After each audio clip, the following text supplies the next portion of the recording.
澳洲人口暴增，纽西兰人口外流，投资人应该如何布局？很多人看到这个标题，第一反应可能是想看点数据，看点新闻，但我告诉你，这背后藏着的是一场关于你、关于我、关于我们每个人钱包命运的财富大洗牌。如果你现在感觉到生活压力大，存钱难，或者对未来感到迷茫，恭喜你，你的直觉是对的。这条影片我会用最直白的方式撕开这场人口流动背后的真相。我建议你一定要听到最后，因为除了分析趋势，分享我自己的亲身经历和未来的赚钱机会，我还在影片的最后准备了一个关于普通人保命与翻身的 bonus 终极惊喜送给大家。这是我在投资圈摸爬滚打多年才换来的经验，错过这一次，你可能要多奋斗5年。你最近有没有发现一个很诡异的现象？你身边那些特别能干、特别想赚钱的朋友，好像这半年突然都消失了。以前周末还能约出来吃饭，喝杯咖啡，聊聊哪里的生意好做，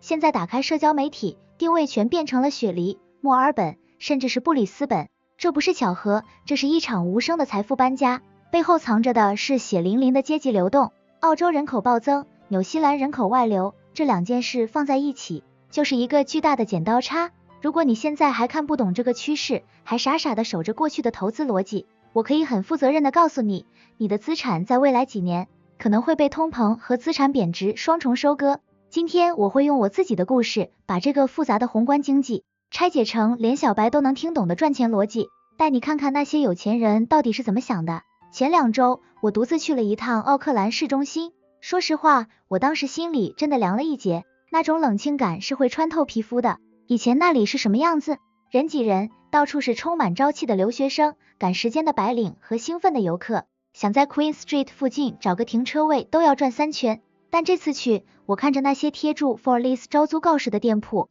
橱窗上落满了灰尘，感觉就像是一个迟暮的老人。与此同时，我拨通了一个刚搬去澳洲2个月的朋友的电话，他以前在纽西兰做了10年的建筑承包商，是那种技术顶尖、人脉广，手下带领着一帮工人的老江湖。我问他在那边习惯吗？他在电话那头笑得很大声，背景音是喧闹的工地声音。他说，你知道吗？我这里现在早上买咖啡都要排队，我刚落地第3天就开工了，薪水是以前的1.5倍，而且最重要的是，这里的业主结款前脆，不拖泥带水。这两边的对比太强烈了，这不仅仅是钱的问题，这是一种气场的转移，一种生命力的流向。你要明白一个最朴素的道理，钱是长着腿的，而这双腿长在人的身上，人往哪里跑，热钱就往哪里涌，人从哪里撤，哪里的资产就会变成死水。现在澳洲的情况是国门大开，全世界的劳动力、留学生、富豪都在往里挤，他就像一个正在青春期的少年，能吃能喝能花钱，虽然脾气暴躁，物价高，房租贵，但充满了生机。而纽西兰呢，现在更像是一个退休养老地，当最年轻、最有生产力的那一群人因为高昂的生活成本、看不到希望的房价收入比而选择离开时，这个国家剩下的消费力是什么？这种人口结构的变化，对我们投资者来说就是最强烈的红利预告。很多人会跟我讲一堆数据，但我用大白话翻译给你听。澳洲和纽西兰的关系就像是一个超级大型商场和隔壁街的精致便利店。过去大家觉得便利店清静、舒服，但当全球经济开始震荡，大家发现便利店的东西越来越贵，而且基础建设跟不上，路全是坑，医院排不到队，大家自然会选择去有更多资源的大商场。澳洲有矿，那是老天爷赏饭吃，全球局势越动荡，能源和资源就越值钱，他们政府有钱搞基建、发补贴，这就是政治与资源的降维打击。在纽西兰投资可能是在赚辛苦钱，但在澳洲投资，你是在赚趋势的钱。这种焦虑感其实是好事，说明你嗅到了危机。但如果你以为澳洲就遍地黄金，那就太天真了。很多人忽略了时间差的概念，当大众都看到澳洲热的时候，成本也到了顶峰。我有朋友跟我抱怨，虽然在澳洲工资高了，但房租一交，生活费一扣，其实剩下来的钱跟以前差不多，而且那边的内卷程度非常严重。所以我们的第一层思考是，澳洲的机会在于增量，因为人多，所以消费品、中低端租赁、服务业会有爆发，而纽西兰的机会在于存量博弈，人走了，资产价格回调，对于手握现金的人来说，这叫带血的筹码。当别人在恐慌抛售时，可能正是你捡漏优质土地、不可复制景观房的好时机。这是一场心理战，大众追涨杀跌，而我们要学会在热闹中看风险，在冷清中看底部。在这个阶段，我给你第一个保命建议，无论你在哪里，千万不要盲目扩张那些重资产、低流动性的东西。如果你在纽西兰，不要为了便宜去买偏远地区租不出去的房子，那会变成负资产。如果你在澳洲，不要看到人多就冲进去买那些高溢价的楼花，开发商暴雷的风险依然存在。乱世买流动性，盛世才买梦想。现在我们要握紧现金流，像猎人一样等待最好的时机。而具体怎么布局，未来走势如何，后面的内容我会一点点带你拆解，特别是结尾的那个 bonus， 绝对会让你有一种豁然开朗的感觉。听完刚才人口流动的真相，你心里应该已经开始盘算了，但很多人马上会落入下一个陷阱，就是急住去追热度。既然澳洲人口暴增，那现在冲进去雪梨、墨尔本买房，是不是闭着眼睛都能赚？这就是典型的看表象不看本质。我跟你说，现在的澳洲房市对小白来说，就像一个装潢精美的绞肉机。没错，租金在涨，新闻每天都在报有人睡在帐篷里排队租房，这听起来房东爽歪了，对吧？但我的一个朋友，他去年在雪梨北区买了一套2房的公寓，表面上租金回报提升了，但他上个月跟我喝酒的时候，愁的头发都白了，因为澳洲的利息现在处于高位，加上物业费、保险费，还有各项维护成本疯狂飙升。最要命的是，政府为了平息民愤，正在疯狂出台限制房东涨租、保护租客的法规，这导致他每个月收回来的租金扣掉贷款后，还要倒贴几百块，这叫负现金流，这是在吃你的老本。这就是我想提醒你的，澳洲现在有现金流的假象，却不一定有净利润的真相。而纽西兰呢，现在这里更像是一个大型冷冻库，房价跌了，拍卖场冷清了，中介的电话也没那么勤了。但我要告诉你一个真正的财富秘密，那就是我之前提到的重置成本逻辑。你想象一下，现在在奥克兰盖一栋像样的房子，木材、钢筋、人工，加上政府那些繁琐的审批规费，成本已经高到吓人。如果你现在在市场上看到一套地段不错、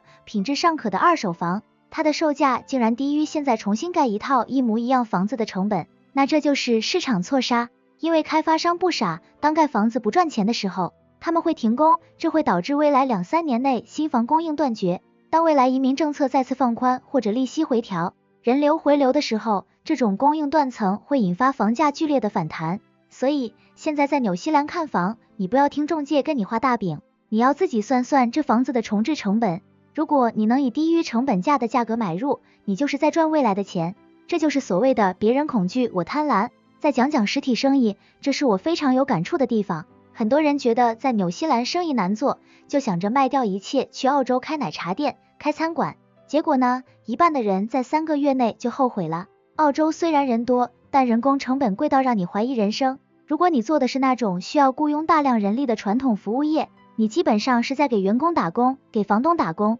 现在在澳洲真正赚钱的实体是那些轻人工、重资源的配套行业。比如我有个熟人，他在澳洲做建筑设备租赁，他不需要请很多人，他只需要买进一批高质量的脚手架和小型挖掘机，租给那些火热的工地，这就是躺着赚人口红利。而在纽西兰，现在的机会在于刚需中的刚需，当大家没钱换新房、换新车的时候，维修业、二手翻新业，甚至是那些能提供情绪价值的廉价娱乐会逆势增长。就像我认识的一个修车师傅，他现在的订单排到了下个月，因为大家都想着把旧车修一修再开几年。这就是生活，这就是现实。投资和做生意最忌讳的就是跟风。人在面对这些决策时，往往有一种冲动，想要证明自己有能力开疆拓土，但真正的强者是懂得隐忍和借力的人。你要看懂这两地之间的经济温差，澳洲是热浪，你要防中暑，要找阴凉处避开高昂的人工；纽西兰是寒冬，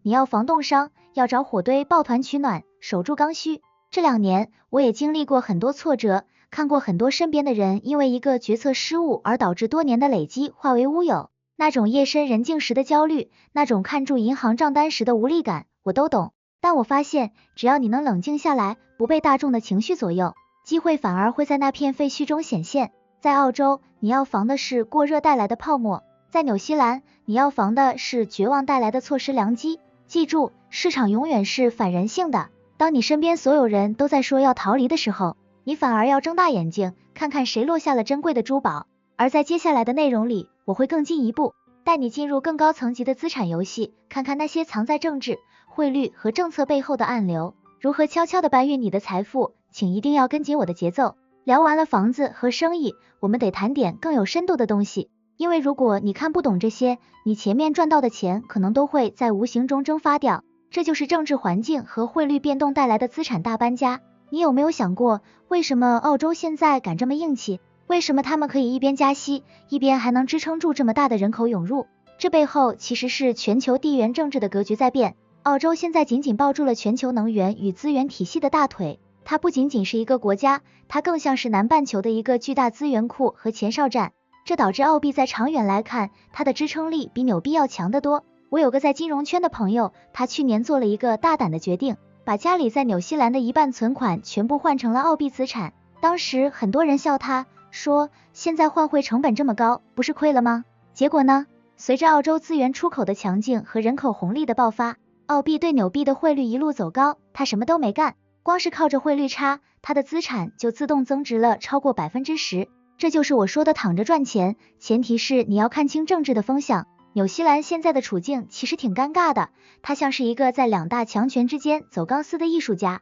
虽然很努力的想保持中立，想维持贸易，但它的经济结构太单一了，依赖农产品和旅游业，这就决定了它对外部环境的抵抗力很弱。当大环境不好的时候，纽币就像是没有根的浮萍。这给我们投资者一个非常深刻的提醒，如果你现在所有的家当都在纽西兰，那你面临的是单一国家的系统性风险。未来5年，我的一个核心建议就是跨国配置。你不需要真的搬家去澳洲，但你的钱，你的投资组合必须要有澳洲的部分，甚至是美元的部分，这是在给你的生活买保险。再讲讲政策的影响，你有没有发现，澳洲现在的移民政策虽然在收紧，但它收的是那些低技能来吃福利的人，它真正想要的是那些带钱来、带技术来，能立刻创造税收的人。这是一种精英化的筛选。我认识一个在墨尔本做中高端地产开发的经理，他告诉我，虽然现在利率高，但那些几百万澳币的豪宅依然卖得很好。买家是谁？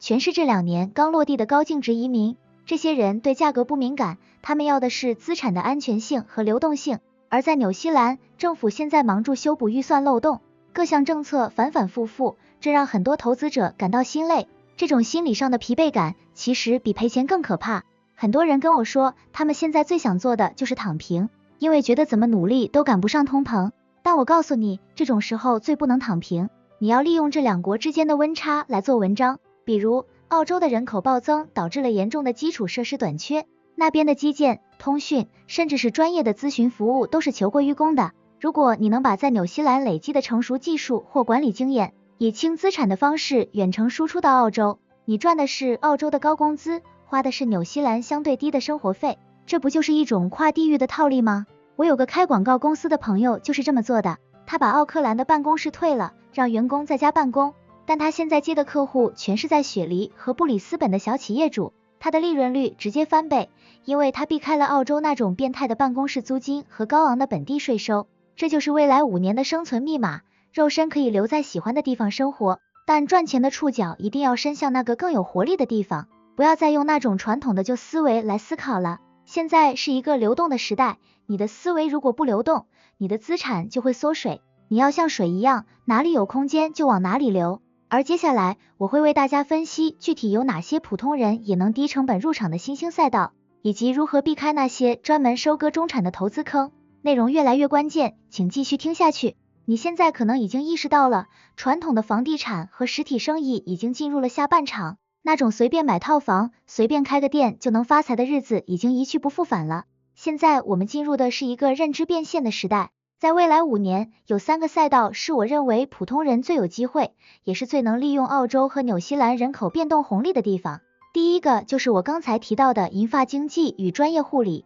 你别看现在澳洲涌进去那么多小年轻，但这2地的底色都是老龄化。我身边有个朋友，他在雪梨本来是做装修的，竞争大的要命，后来他转型专门做老人家庭安全改造，就是去老人家里装扶手、改无障碍浴室、装监控系统。你猜怎么住？他现在的订单接不过来，价格他自己定，因为这不仅是刚需，还是带着孝心和安全价值的服务。这种专业化、垂直化的服务就是未来的金矿。第2个赛道是能源转型配套。澳洲现在全国都在搞绿能，政府补贴拿到手软。如果你不懂技术也没关系，你可以关注那些跟太阳能维护、电动车充电桩安装相关的小生意，这叫蹭国运。当一个国家倾全国之力去发展一个行业时，你只要在那个产业链上占据一个小位置，就足以让你衣食无忧。而纽西兰在这一块虽然进展慢，但它的环保标准极高，这意味着高利润。第三个，也是最重要的，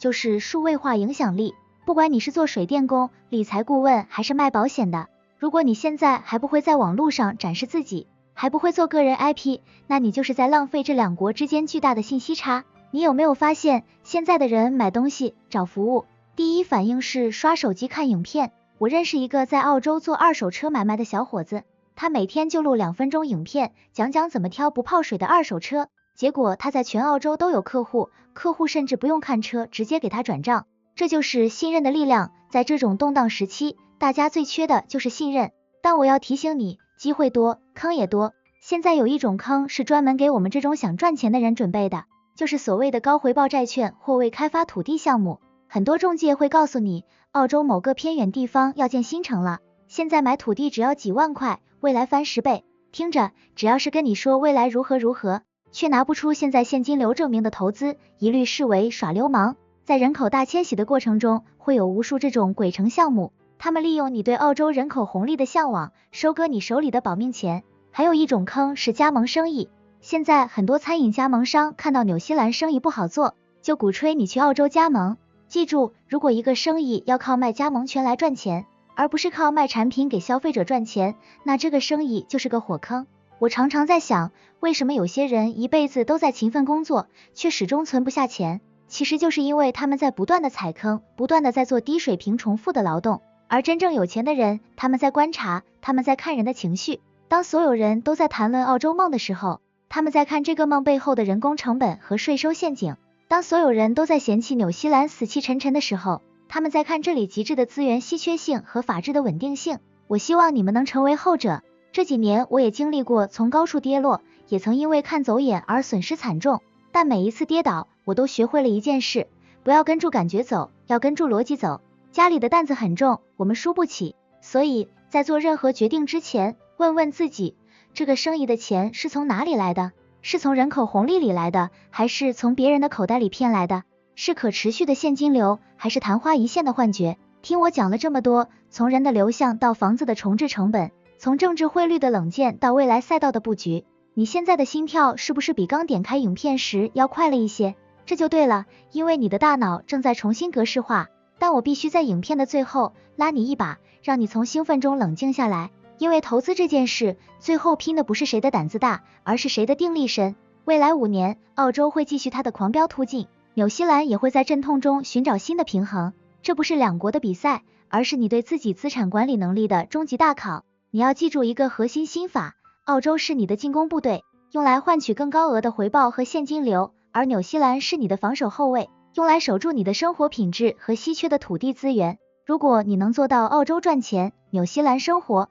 或者澳洲配置资产，纽西兰守住底牌，那你就是这场大迁徙中真正的赢家。很多人会问，那我现在第一步该做什么？我的回答是，先停止所有情绪化的开支，开始建立你的机会清单。这几年我见过太多人在市场高点时被情绪带着跑，最后在高位接盘，那种痛苦不是1年2年能消化的。你要像一个耐心的猎人，冷静的计算那5%的净回报率。当你发现一个项目它的逻辑无懈可击，它的现金流能覆盖你的利息，那才是你扣动扳机的时刻。不要怕错过，这个世界上最不缺的就是机会，缺的是有准备的钱和有格局的人。好了，我知道大家都在等最后的那个 bonus， 这是我在这么多年的跌宕起伏中总结出来的一条真正能让你跨越阶级的保命符。这甚至比你买到一套好房，做成一个好生意更重要。这个 bonus 就是建立一个属于你自己的可移植的影响力黑洞。什么意思？不管你在澳洲还是在纽西兰，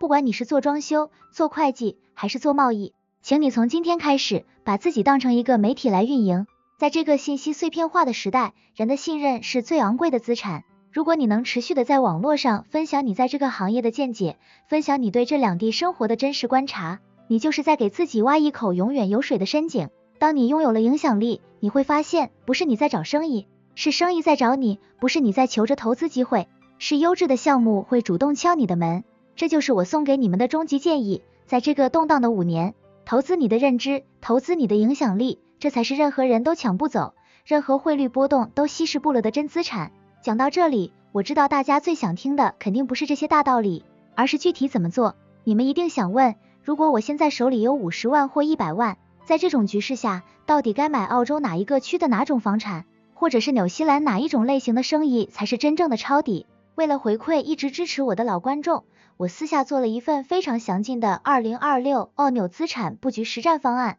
这份方案里，我避开了所有中介的广告，纯粹以投资人的视角，列出了几个我个人正在关注且极具潜力的隐藏地段和避坑名单。原本这是我留给自己圈内朋友参考的，但如果你们也想要，我们可以玩个大一点的。只要这条影片的评论区留言布局的人数超过500人，或者点赞过1000，我就会加开一场专题分享，把这份价值千金的实战方案直接公开，一项一项拆解给你们看。所以如果你想看这份钱货，现在就动手指，在评论区打上布局2个字，并把这条影片转发给你最铁的朋友，大家一起把热度顶上去。最后我也要负责任的提醒大家，今天我分享的所有内容都是基于我个人的观察与实战经验，仅供参考。投资市场瞬息万变，这不构成任何绝对的法律或专业投资建议。投资有风险，大家需要自己评估，每一笔钱都是大家的血汗钱，入市一定有风险。大家在做任何重大决策前，